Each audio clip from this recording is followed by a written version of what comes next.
नमस्कार जय जगन्नाथ। आज अध्याय को आपण मानकु स्वागत। ओम नमो भगवते वासुदेवा। 49 अध्याय पूर्व अध्याय अवशेष चरित अध्याय 49। श्रीशुक उवाच कहन्ति व्यासंकर सुत शुण राजन परीक्षित राम गोविंद एक मेले नंदर निकटे मिलिले कर अंजलि देई शिरे नमन्ति यशोदा पयोरे नंदर चरणे प्रणमी अशेष जंतु अंतर्जामी राम गोविंद माया भोले बसिले बेनी जन कोले बेनी पुत्रंकु कोले जाकी स्नेहे बुझिले बेनी आखि आनंदे अश्रु जल बहे नंदंकु चाहि देवराय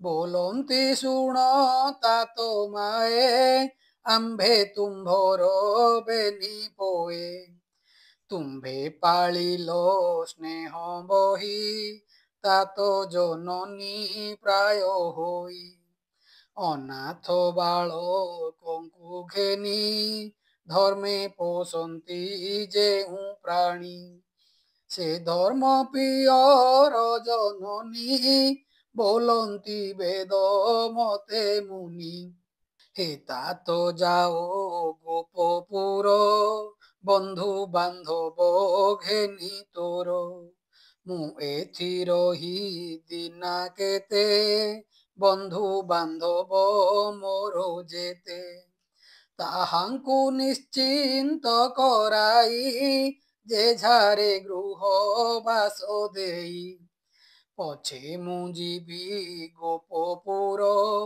भोता तो विलंब न कर एमंत कही भावग्राही नंदर हस्ते हस्त देई कंसर जेते को भंडार नंद को देले दामोदर बोइले गोपे हुओ राजा आनंदे पालो जन प्रजा नंद यशोदांकर मन मोहिले प्रभु भगवान राम गोविंदे बेनी कोले चुंबन देले सुख भोले जेते बालक कृष्ण संगे गोपे बढ़िले नवरंगे कृष्ण को जणे जणे धरी बोलन्ति आलिंगन करी हे राम कृष्ण तुम्भ संगे बने बंचिलु नाना रंगे एबे छाड़िलो किस पाई पंचिबु काहा मुख चाही शुणी बोलन्ति बेनी भाई मोहन नयने अनाई गोपाले जाओ निज घर मन निवेश मो पयर आंभर मन तुम्भ तही निकटे जीवु बेनी भाई एमंते जणे जणे तोसी गोपाल पुओंकु आश्वासी कृष्णर आज्ञा नंद पाई कांदई पुण पुण चाही यशोदा राम कृष्ण लई कोले बसाई चुंब देई मन निवेशी कृष्ण पादे पुड़िला शोक गध गदे बाजई वीर तुर बाद्य घेनाई सकल संपद नंद चलिला गोपपुर शुण राजन कुरुवीर एबे कृष्णर देख भाव ପୁତ୍ରଙ୍କୁ ପାଇ ବସୁଦେବ ବିଜଙ୍କ ସଙ୍ଗେ ପୁରୋହିତ ଅଣାଇ କହଇ ଉଚିତ ଏ ଯେ ମୋହର ବେନି ବାଳେ ଗୋପୁ ଆସିଲେ ଏତେ କାଳେ ଏହାଙ୍କ ଦ୍ୱିଜ କ୍ରିୟା ନାହିଁ ସଂସ୍କାର କର ବେନି ଭାଇ ବସୁଦେବର ବୋଲ ଶୁଣି ବ୍ରାହ୍ମଣେ ରାମ କୃଷ୍ଣ ଘେନି କଲେ ଯେ ବେଦ କ୍ରିୟା କର୍ମ କୂଳ ଉଚିତ ଯଥା ଧର୍ମ ଆନନ୍ଦ ହୋଇ ବସୁଦେବ କରାଇ ନାନା ମହୋତ୍ସବ ଅୟୁତେ ଧେନୁ ବଶ୍ଚା ମୂଳେ ମଣ୍ଡିଲା ଅଳଙ୍କାର ତୁଲେ କୃଷ୍ଣର ଜନ୍ମ କାଳେ ଯାହା ମନେ କଳ୍ପିଲା ପୁଣ୍ୟ ଦେହା ବିପ୍ରଙ୍କୁ ଦେଲା ମନ ତ ସେ କଲ୍ୟାଣ କଲେ ସେ ହରସେ ବସାଇ ରାମ କୃଷ୍ଣ ଦୁଇ ଆନନ୍ଦ ମନେ ବେଦ କହି ଗାୟତ୍ରୀ ମନ୍ତ୍ରେ ବିଦ୍ୟା ଧର୍ମ କୂଳ ଉଚିତ ଦଶ କର୍ମ କରାଇ ଗଲେ ବିପ୍ରଜନେ କୃତାର୍ଥ ବସୁଦେବ ମନେ ଯେ ହରି ସର୍ବ ବିଦ୍ୟା ହେତୁ ଦାନ ଆଶ୍ରମ ତପତତୁ ମନୁଷ୍ୟ ଜନ୍ମ ଯଦୁପତି ତେଣୁ ହୋଇଲେ ବିଦ୍ୟା ଅର୍ଥୀ ଗୋବିନ୍ଦ ବିଚାରନ୍ତି ରହି ବିଦ୍ୟା ପଢ଼ିବା ଆମ୍ଭେ କାହିଁ ଶୁଣି ବୋଲନ୍ତି ହଳଧର ଅବନ୍ତୀ ରାଜ୍ୟେ ବିପ୍ରବର କଶ୍ୟପ ଗୋତ୍ରେ ବିଦ୍ୟମାନ ତାହାଙ୍କ ସନ୍ଦୀପନି ନାମ ଏମନ୍ତ ଭାଳି ବେନି ଭ୍ରାତେ ବିଜୟ କଲେ ଏକ ରଥେ ରାମ ଗୋବିନ୍ଦ ଯୋଗ ବଳେ ଅବନ୍ତୀ ନଗରେ ମିଳିଲେ ବିପ୍ରେ ମାଗନ୍ତି ଗୁରୁ ଦୀକ୍ଷା ପାଠ ପଠନେ ବଡ଼ ଇଚ୍ଛା ପୂଜନ୍ତି ଗୁରୁଙ୍କ ଚରଣ ଦେବତା ପ୍ରାୟ ଆଚରଣ ସେବନ୍ତି ଗୁରୁ ଭାବ ଜାଣି ଧର୍ମ ପାଳନେ ଚକ୍ରପାଣି ଦୁହିଁଙ୍କ ଭକତି ଦେଖିଣ ଗୁରୁ ହୋଇଲେ ତ ସମନ ପଢ଼ାନ୍ତି ବ୍ରହ୍ମ ବେଦ ସାର ସକଳ ଶାସ୍ତ୍ର ନିତ୍ୟାଚାର କହିଲେ ଧନୁର୍ବେଦ ରଙ୍ଗେ ଧର୍ମ ମୀମାଂସା ନ୍ୟାୟ ସଙ୍ଗେ ଉପାୟ ଦଣ୍ଡ ତର୍କ ବିଦ୍ୟା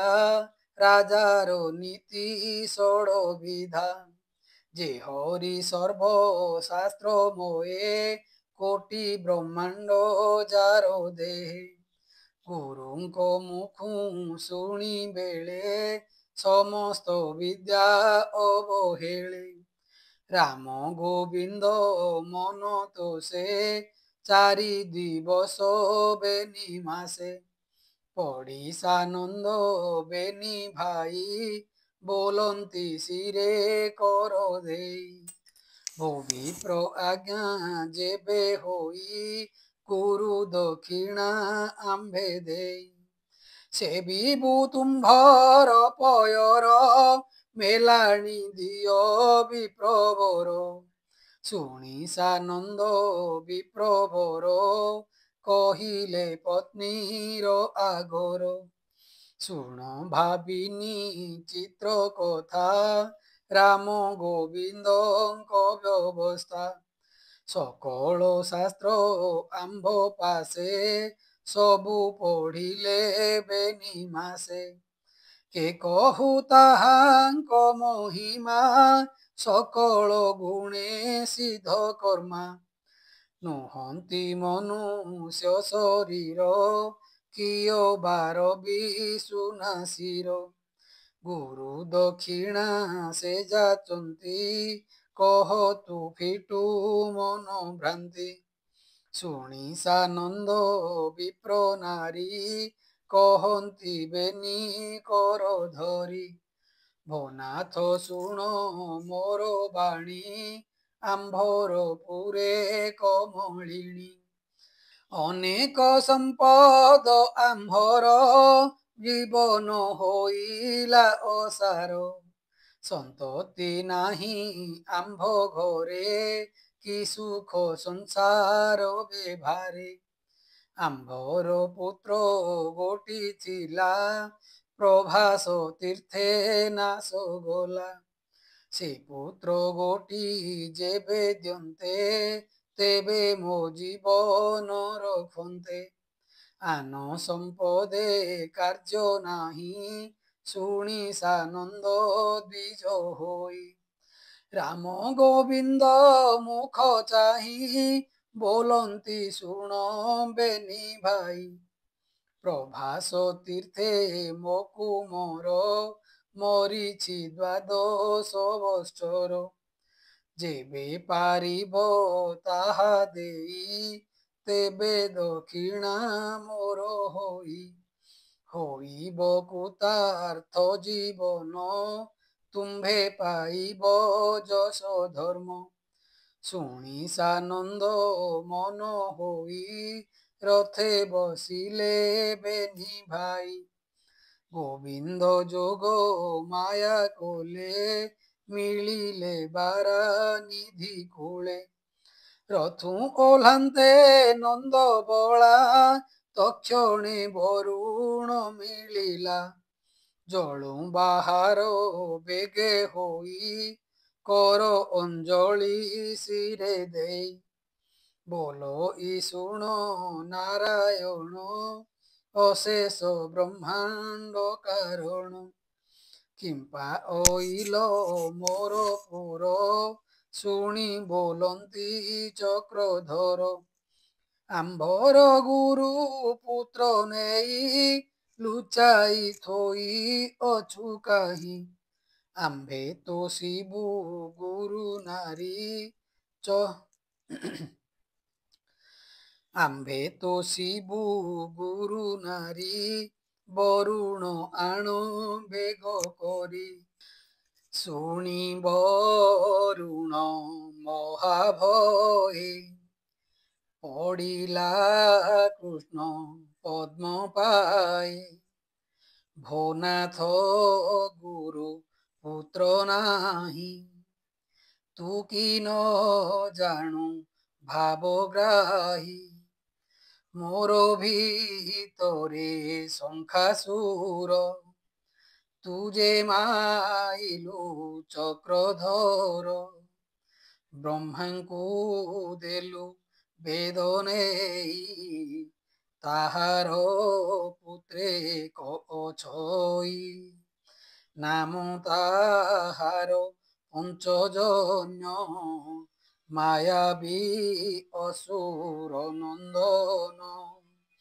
ସେ ଅବା ନେଇ ଅଛି ଧରି, ଶୁଣି ସାନନ୍ଦ ନରହରି। ବଳଦେବଙ୍କୁ ତୀରେ ଥୋଇ, ଜଳେ ପଶିଲେ କୃଷ୍ଣ ଯାଇ।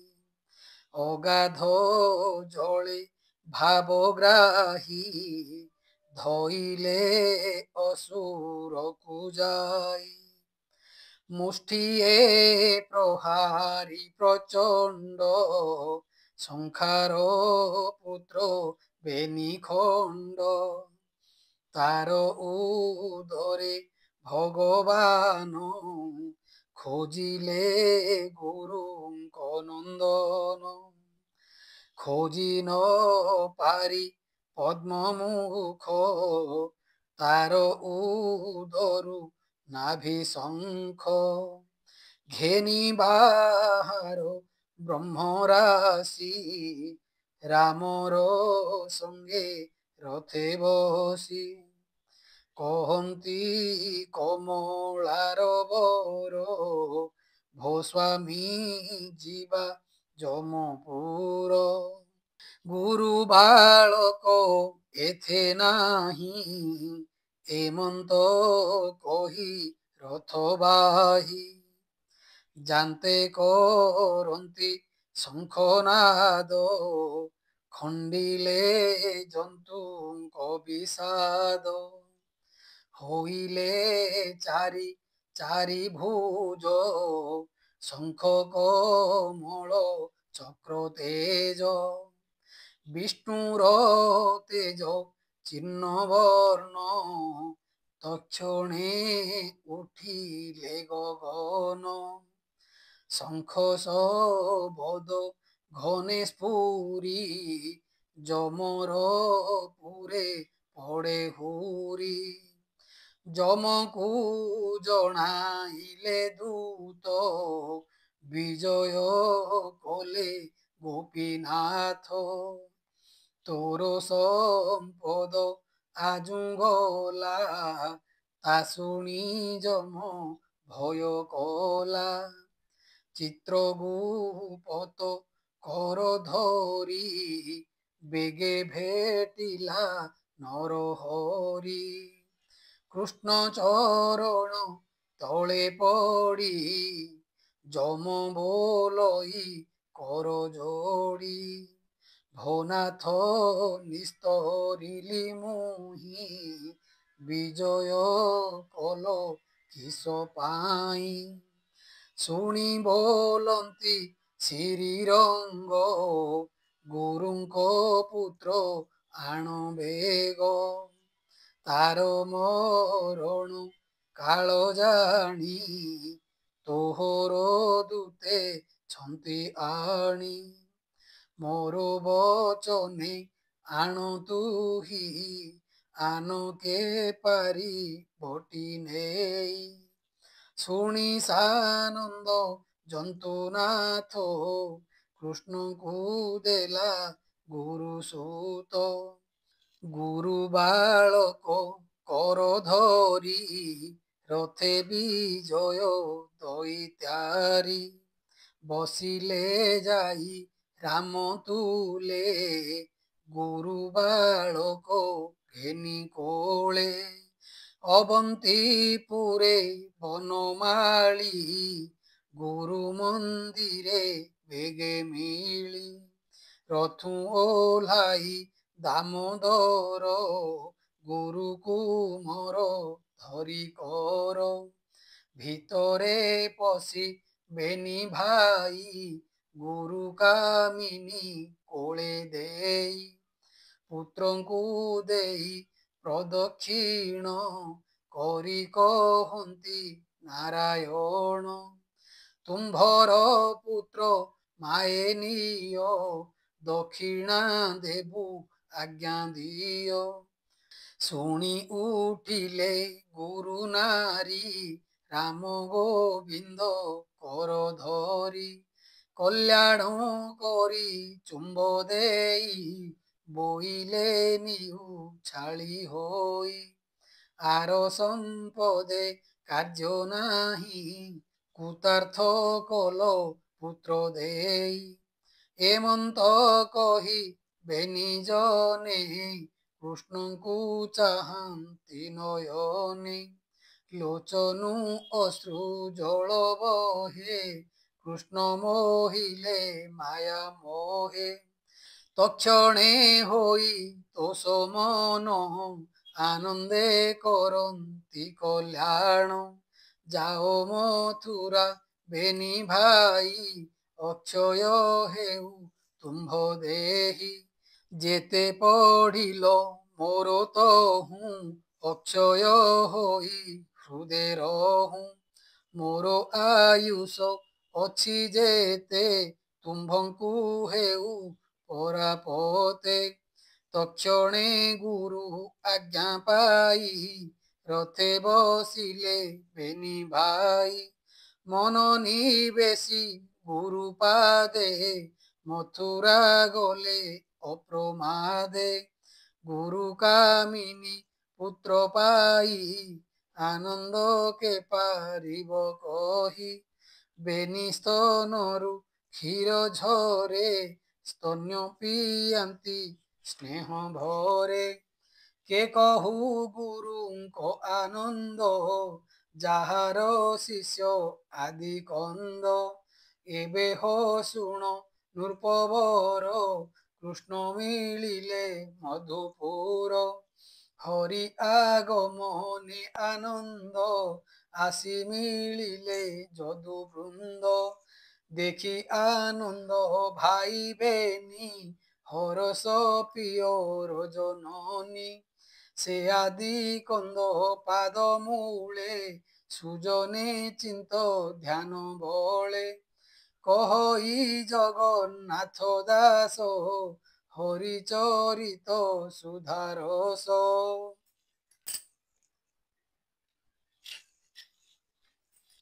इति श्रीमद्भागवते महापुराणे परमहास्यां संहितायां दशमस्कन्धे अवन्तीनगरे रामकृष्ण विद्यापठनो गुरुपुत्र प्रदानं च नाम 49 अध्याय।